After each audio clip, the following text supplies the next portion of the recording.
एक बार की बात है, एक गांव में 4 दोस्त रहते थे। राम, श्याम, मोहन और सोहन चारों बचपन से ही पक्के दोस्त थे और हमेशा एक साथ रहते थे। पकड़ लिया। श्याम को तो पकड़ लिया राम, पर हमें पकड़ के दिखाओ तो जाने। बचाओ, बचाओ। ये तो बहुत भारी है और हम बच्चे, ये हमसे नहीं उठेगा। हाँ, लेकिन हम इसे यहाँ अकेले छोड़कर भी नहीं जा सकते। आखिर ये हमारा दोस्त है। सही कहा, कहीं कोई जंगली जानवर आ गया तो। सभी दोस्त मिलकर भी मोहन को वहां से उठा नहीं पा रहे थे। तभी उन्हें एक भेड़िए की आवाज सुनाई दी जो उसी तरफ आ रहा था। भेड़िए की आवाज सुनकर सभी डर गए। ये भेड़िया आज मुझे खा जाएगा। मेरे पास एक योजना है। राम बुद्धिमान था। उसने अपने दोस्त को बचाने के लिए एक योजना बनाई। वह तुरंत एक झाड़ के पीछे जाकर छिप गया और वहां से शेर की आवाज निकालने लगा।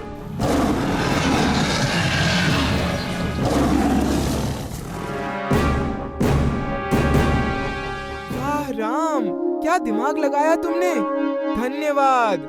उस घटना को कुछ महीने बीत गए थे और फिर कुछ दिनों बाद मोहन, सोहन और श्याम अपनी शिक्षा पाने के लिए गुरुकुल चले गए।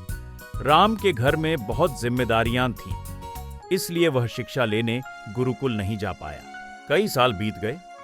राम अपने गांव में अपनी जिम्मेदारियों में व्यस्त हो गया और उधर गुरुकुल में श्याम, मोहन और सोहन ने भी अपनी शिक्षा पूरी कर ली। और फिर एक दिन, आज तुम लोगों की शिक्षा पूरी हो गई। क्या गुरु दक्षिणा चाहिए गुरुदेव? मेरी गुरु दक्षिणा यही होगी कि तुम लोग अपनी विद्या का सही तरह इस्तेमाल करो और अपनी विद्या से लोगों का भला करो। जो आज्ञा गुरुदेव। श्याम, मोहन और सोहन अपनी शिक्षा पूरी करके अपने गांव वापस आ गए। पर विद्या प्राप्त कर लेने के बाद उनके अंदर घमंड भी आ गया था और जब वे वापस आकर अपने पुराने दोस्त राम से मिले तो उनका व्यवहार बिल्कुल बदल चुका था। राम, तुम राम ही हो ना? मोहन, श्याम, सोहन मेरे दोस्त, तुम गुरुकुल से वापस कब आए? तुम्हारी शिक्षा समाप्त हो गई क्या? हमारी शिक्षा तो पूरी हो गई, पर तुम ये क्या कर रहे हो?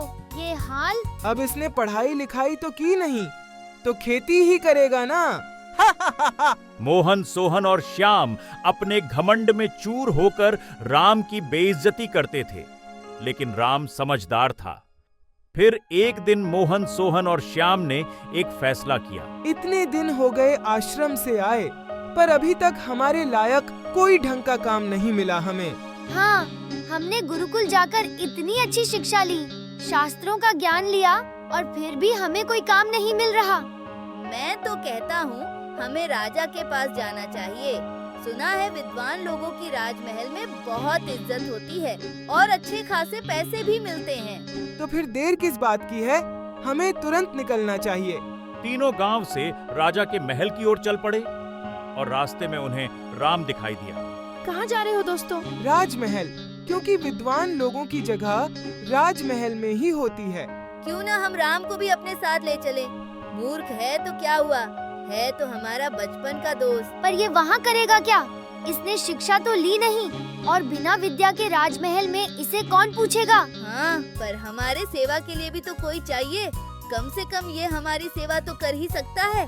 बदले में हम इसे मुफ्त का खाना और रहने के लिए जगह दे देंगे। हाँ, ये विचार अच्छा है। राम, तुम भी हमारे साथ चलो। हाँ हाँ, क्यों नहीं? अपने दोस्तों के साथ रहने से ज्यादा खुशी की बात और क्या होगी। इस तरह राम भी अपने तीनों दोस्तों के साथ राजमहल की ओर चल पड़ा। चलते चलते वे लोग जंगल के रास्ते जा रहे थे। तभी अचानक उनकी नजर जंगल में पड़े हड्डियों के ढेर की ओर गई। हड्डियों को देखकर सब चौंक गए। ये हड्डियाँ किसकी हैं? लगता तो किसी बड़े जानवर की है। कहीं ये हाथी की हड्डियाँ तो नहीं? मुझे तो किसी इंसान की हड्डियाँ लगती हैं। मुझे तो ये हड्डियाँ किसी शेर की लगती हैं। तुम बस हमारी सेवा करो। मूर्ख, दिमाग लगाने का काम हमारा है। ऐसे लड़ने से कुछ नहीं होगा।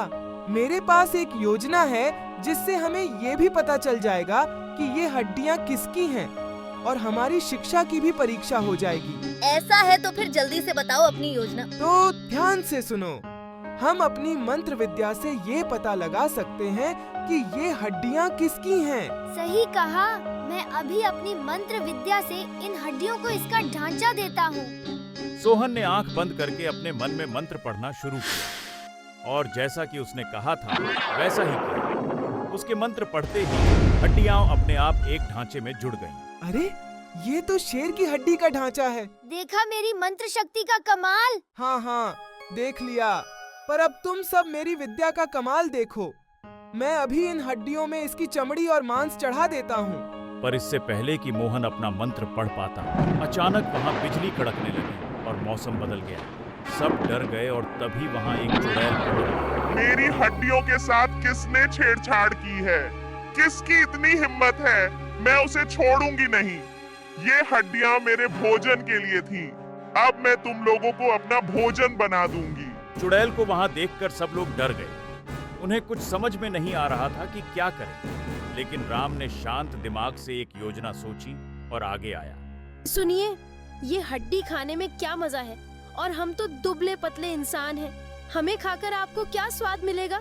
मेरे पास एक उपाय है जिससे आपको स्वादिष्ट भोजन मिल सकता है। तो बताओ, क्या है तुम्हारा उपाय?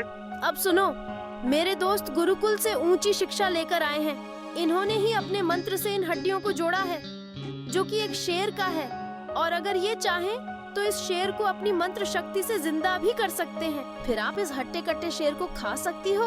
बात तो तुम ठीक कर रहे हो, पर क्या सच में ऐसा हो सकता है? बिल्कुल हो सकता है। नमूना तो तुम देख ही चुकी हो। ठीक है, फिर जल्दी से इसे जीवित करो, वरना तुम जीवित नहीं रहोगे।